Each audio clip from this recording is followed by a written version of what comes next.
Welcome to In Our Town, Conversations with Springfieldians Making a Difference. I'm your host, Tom Carlson, publisher of the Springfield Daily Citizen.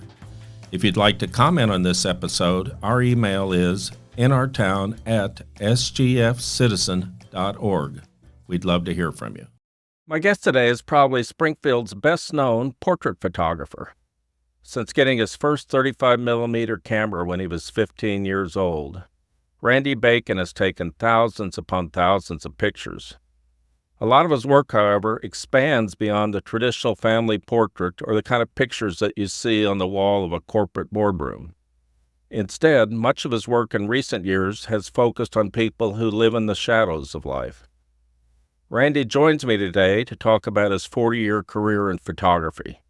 So much of his work in recent years reveal how much all of us share in common. He says, we need to look at people not necessarily for their differences, but yet the similarities. At the end of the day, I think we're all more alike than different. Randy, welcome to In Our Town. Goodness gracious, that was a great intro. Thank you so much. Well, when I've got good material, it's easy to do. It's an honor to be here. Oh, you're very kind. How about the backstory? How did you get started in photography? Gosh, it's a long road. Okay. And looking back at that road, and you said it was 40 years, Yeah. and that kind of shakes me up a little bit, because I'm like, I thought I was still like half of that. I'm not that old yet. No. Well. But no, I was one of those kids growing up that something about the creative aspect of life just always grabbed me. Yeah. So when I was 5 or 6 years old, I was always that kid, like in kindergarten and first grade, that was doodling, and then I'd get in trouble. But I was always doing that kind of stuff. Yeah. And around the age 13, 14, or 15, I didn't even really take any pictures, but I started talking about photography, and my mom grabbed onto the hint. I see. And we really didn't have many means financially. Yeah.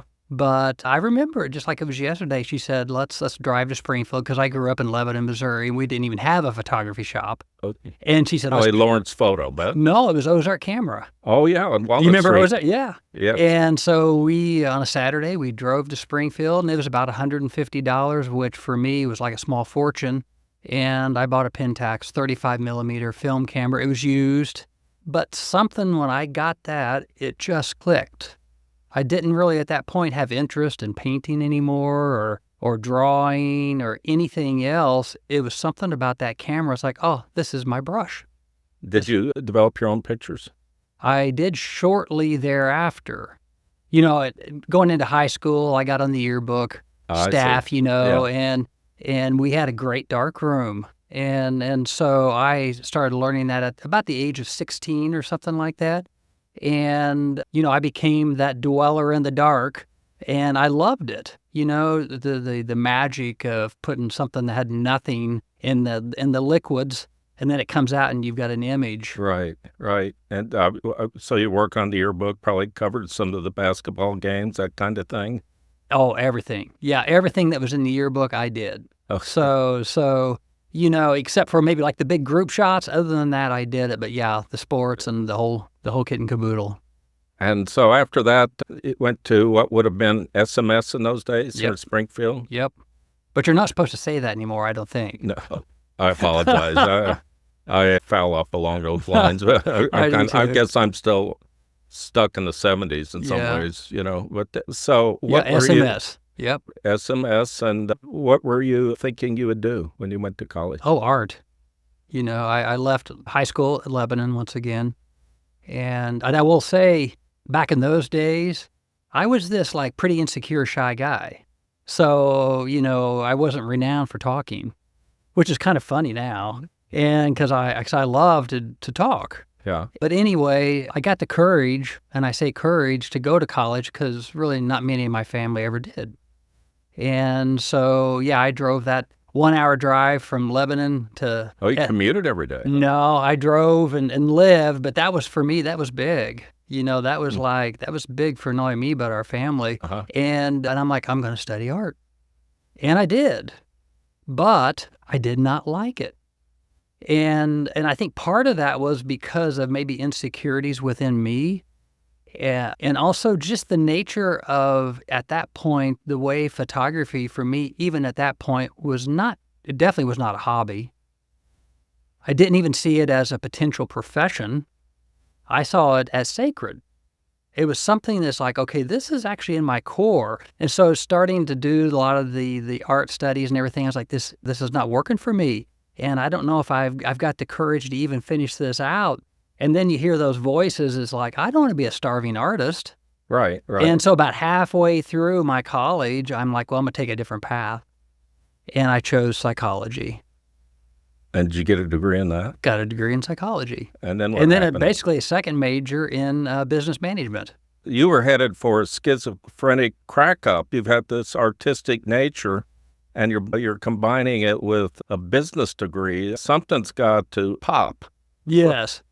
Well, it was psychology I like, but at the same time, it's that small voice inside is kind of like, this is not what you're supposed to be doing. Right. And I think so many people in life, they don't listen to that voice, and then they go down these paths, and it's like, you look back at your life, and it's like, dang, I went down the wrong road. I don't know. I might push back on that a little bit. Yep. And we'll get into it with the type of portraiture you've done in recent years. But I think there's a really core element of psychology and all that. See, that's looking back. It's like 2020 is crystal clear vision. Yeah.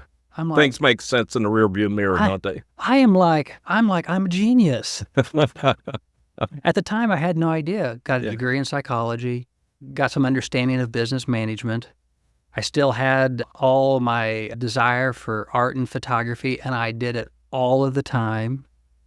But then you combine those three in what I do, and it's like, that was kind of like a magic secret sauce, really.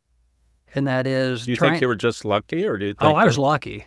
Okay. I was lucky, but looking back, and it may have been, who knows, maybe it was a divine in nature type of thing, which you don't know, but probably just luck. But looking at my work and the way I do see it as almost a form of psychology, Yes. and that I see the importance of how are you going to run your business, because as an artist, you better run your business very, very good, or you're going to lose your artistic freedom. Oh, good point. You're a deep thinker.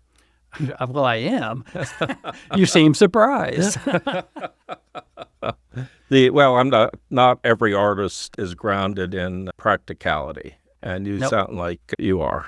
A lot of people aren't grounded in practicality. I'm not picking on artists, but no, but I think you're right. I do get asked quite often. It's like, from artists, like, what would be your advice? yeah, exactly. And I number one, always try to say patience. So like if an individual's getting a degree in art at whatever school, I tell them patience. It's not like you're getting a degree in, let's say, accounting, where you get that degree and you start sending your resume out and you land a good job. Mm-hmm. With art, it doesn't work that way. You have to build over a long period of time. And then I also talk about, it's like, keep your freedom. And that means you may have to do another job for quite some time before you can actually practice full-time what you're supposed to do on this planet. That will keep you towards, like, I'm doing the work that I'm supposed to be doing the way that I want to do it.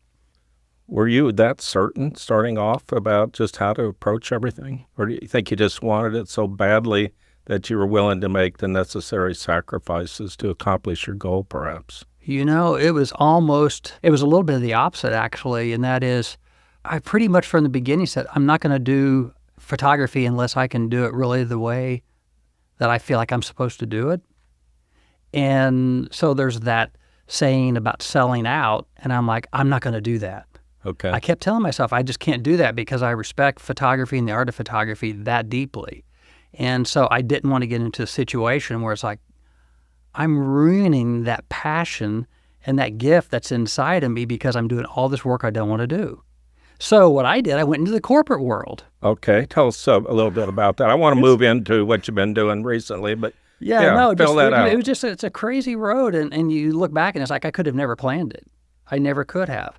But I went into the business world and ended up at a lithographic printer, a good size one, like $20 million printer, and they did work all over the nation. But I started there, and I finally grew and grew and grew to I was like the director of sales and marketing. Oh, okay. Okay.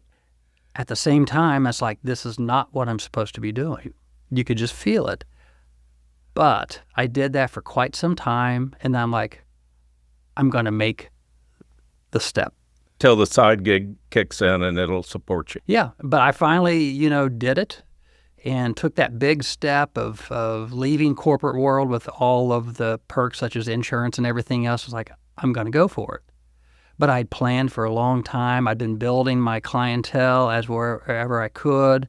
And then when I took that step, it was like, oh, okay, it's time, and it worked. So my sense, and maybe I'm mistaken about this, but I've been aware of your work for a long time, and I would see Randy Bacon portraits of my friends and that kind of thing all around. And I would think, gosh, how did he get that guy to smile like that? Talk about that a little bit, about how you interact with the subject, because to me, you're able to pull something out of people that the way I know, they would have a grimace if you were taking a picture of them. What's that process like? It's different for each person because each person is different. I think it's rooted in, for whatever reason, very quickly in my journey in photography, an explosion happened within me that artistically I'm fascinated by the fact that there's billions of people on this planet. But we really, as humans, don't think about that too much. That as we walk down the street, it's like, oh, wait a minute, I'm one of a kind. You're one of a kind. We're all different. Artistically, that just drives me to this very day. I get nervous before every single photo shoot to this very day. No kidding. To this very day. If I were to photograph you right here, right now, I would get nervous, and that's because, oh my goodness, I've never photographed anybody like Tom before. Well, I have a face made for radio. No, you have a face that needs to be photographed. See, but that's one of that answer right there you just said, that statement, is one of the seeds that kind of grew what I'm trying to do. And it's like, oh, we're looking at this all wrong. We're all like photogenic. So for me, I go into a session that's like, oh my goodness, I've never photographed anybody like this before. So now how can I capture the uniqueness of this person, so somebody that doesn't know them from Adam or Eve will look at them and be like, I feel like that's real. There's almost like a mysterious connection between the viewer and the person or in the photograph, but also creating something where that person that I photograph, that I do a portrait of, looks at themselves and they have that same thing. They look at a picture of themselves and they study it just like they're a stranger. And it's at the end, hopefully they'll say, Randy's a pretty crazy, goofy guy, but he's right. I am photogenic and I need to be more proud that I am one of a kind. So to get to that point, I always try to create this connection with the subject to where they will say, Randy, I trust you. At one level. Okay, so that's where it starts. That's where it starts. I feel like I literally have the biggest family in the entire planet. I've got thousands upon thousands of family members, and that's a true statement. I feel so honored. But getting that trust, and so talking with the person and figuring out a little bit about their life, but then also me doing that with them. So during some shoots, I reveal things about me that I don't normally reveal, because I feel like I trust them. So it sounds to me like, and I don't mean to put words in your mouth, but there's sort of a vulnerability in the interaction. And it's hard, if you're not willing to expose that part of your nature, you're probably not going to get the response you're looking for from the subject. It's all about truthfulness rooted in vulnerability. It makes you empathetic. It makes you empathetic. And I don't know, I think at the core of all of us, I often say this, I think we all want to be photographed vulnerably. Really? That's counterintuitive. Most of us want to not show our vulnerability. Well, that's what the world tries to teach us. And with all the social media and everything else, and that teaches us that, what you just said. But I think when it gets right to the core, we want to express ourselves when we are just fully being ourselves without really caring about the fact that there's a camera right in front of your face. It's like, this is me, take it or leave it. It's freeing. So I want to digress for a second, because what it sounds to me like is that the person whose picture you're doing wants to feel authentic. But you also mentioned social media. Yeah. And, there's a lot of stuff out there right now about the rise in mental illness with teenagers and so forth because of all the social media and the TikTok and that kind of thing. So there's a real clash there, isn't there? From trying to be who you are, but yet you're comparing yourself to everybody constantly. Exactly. And with my work, that's another one of those seeds that continues to grow in me where that's part of my purpose. That's part of what I love to do with my work, and that is to break some of these molds that we are being put into as society. And, I really feel in the extent of humanity, now this is a big statement, maybe I'm wrong, but in the extent of humanity, I think we're right now at a point where people have a craving for authenticity at a level as never before because of what you just said, and that is social media, where it's like, boy, I wish I had their life, and and it's even when you're presenting yourself on social media or similar, it's like, okay, I've got to put forth a social media image of me.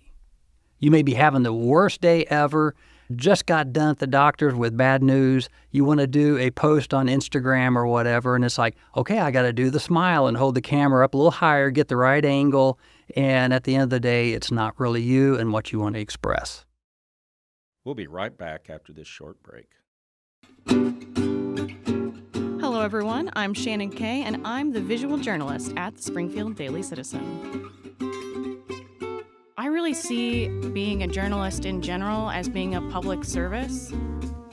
My days, they are both regimented and not at all. Doing my day-to-day task, which includes the calendar and the obits, from touring along with one of the reporters to working on a Photoshop project so that way we can really make our product here at Springfield Daily Citizen shine. One of my favorite things about living in Springfield is that you never know who you are going to meet. We are one of those big small towns, and so you can meet these people that are internationally famous and you find out that they live in Springfield.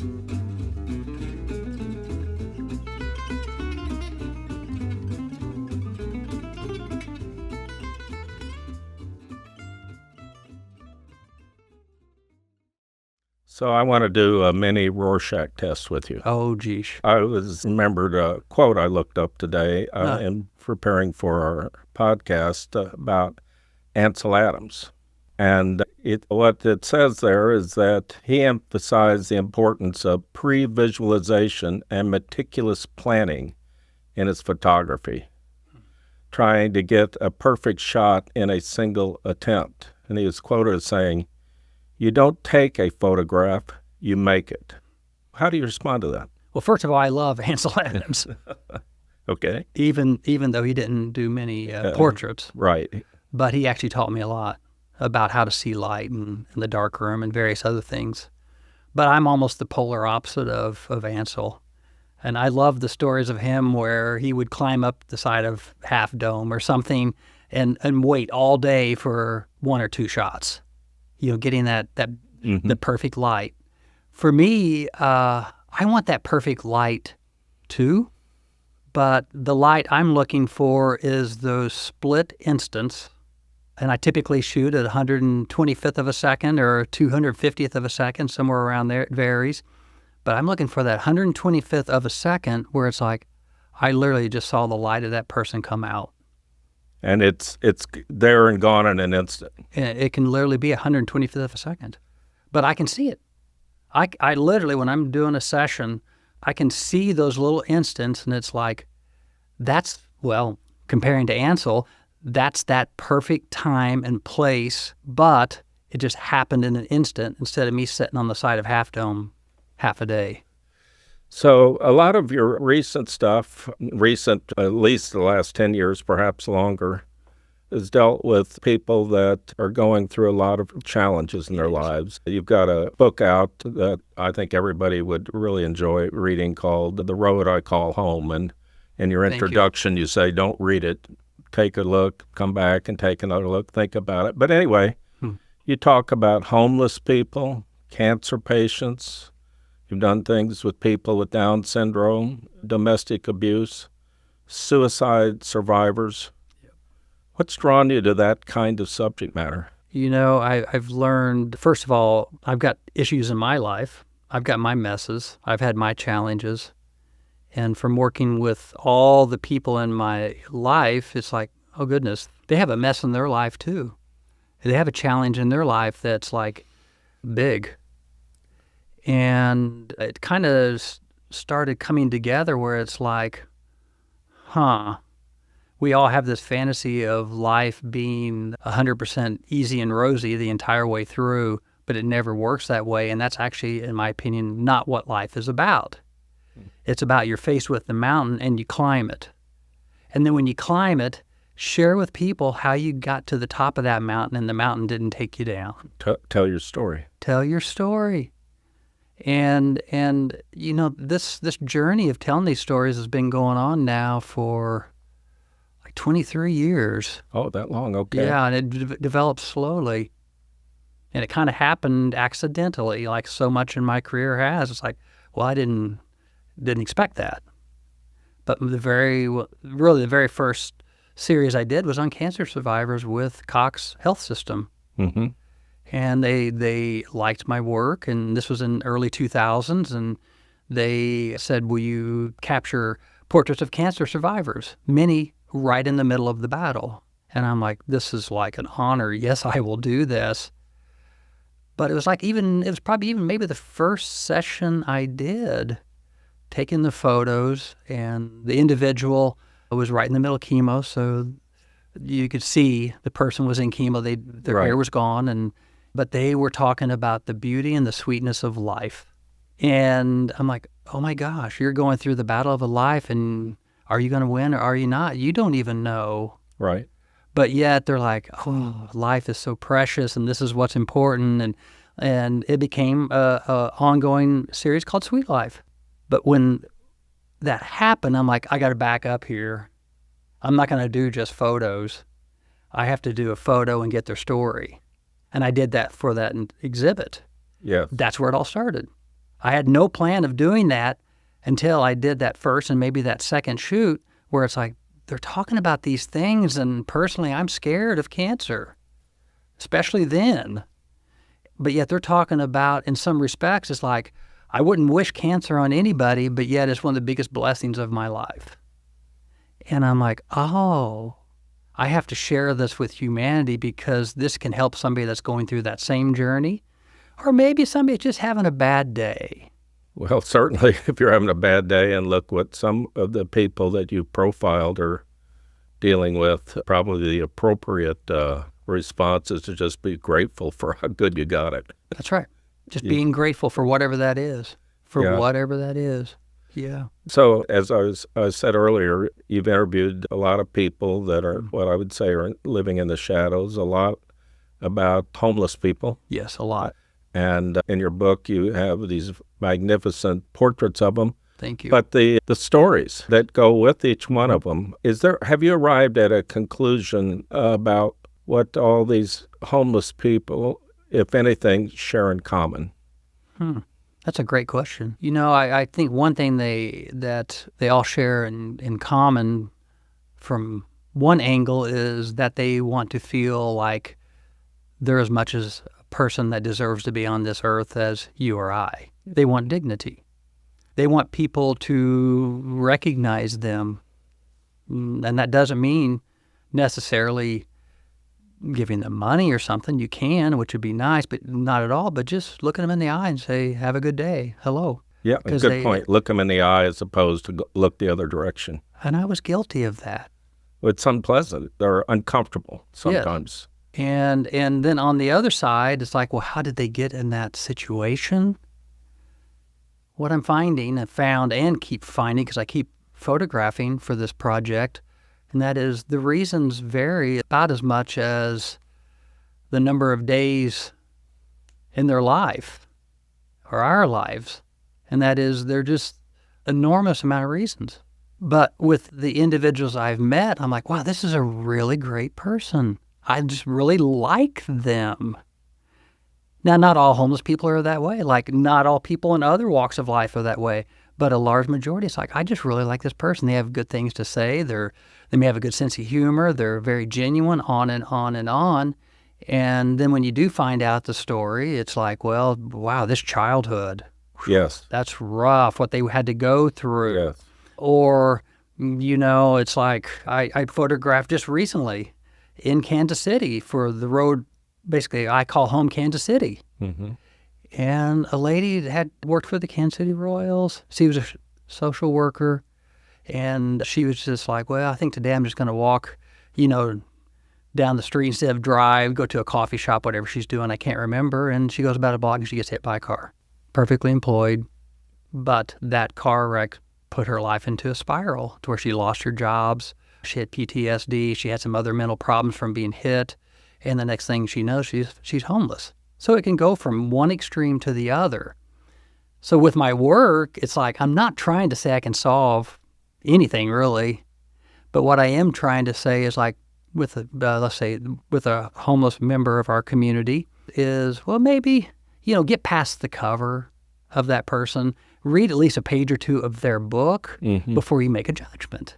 One of the themes that seemed to emerge from your book, The Road I Call Home, was so many people come from bad backgrounds, bad circumstances.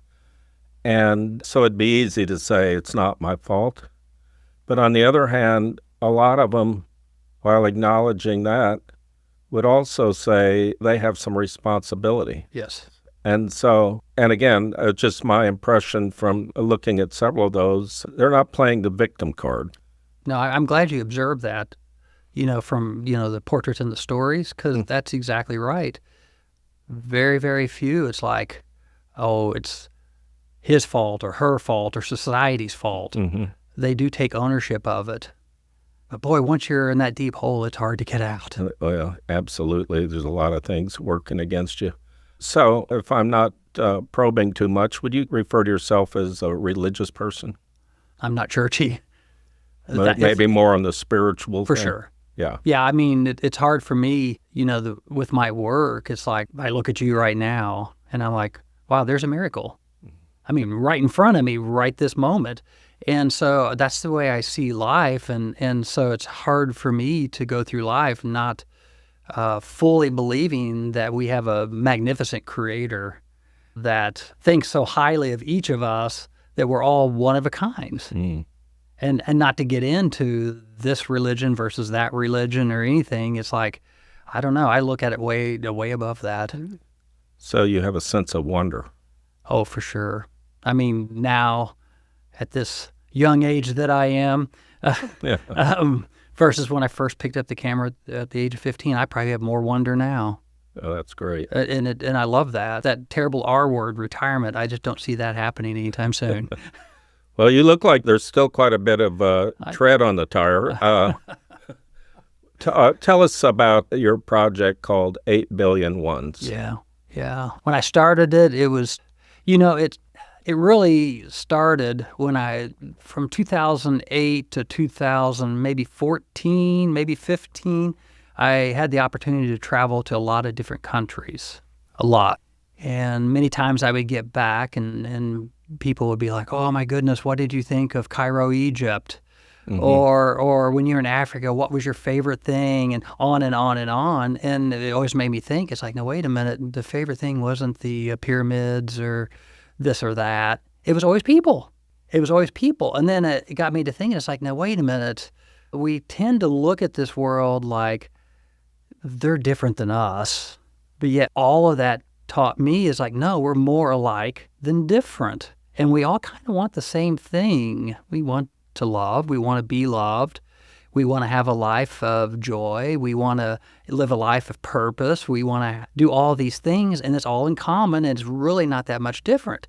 That basically lit me on fire. It's like, I've got to start trying to share as many different stories as possible with that idea to get to people this message that it's like, hey, really, even though at that point there were 7 billion, even though there's 7 billion people, it's really about the ones, thus 7 billion ones, to try to get people to look at individuals as ones instead of like this country versus that country. Yeah, that tribe, this versus, tribe. yeah. Just on and on and on. And so I just started capturing stories, and it kept going and going. And then a couple years ago, we hit that magic 8 billion point, so I had to change the name, the branding, the website, everything. And I did. But that whole mentality is the foundation to all of my work.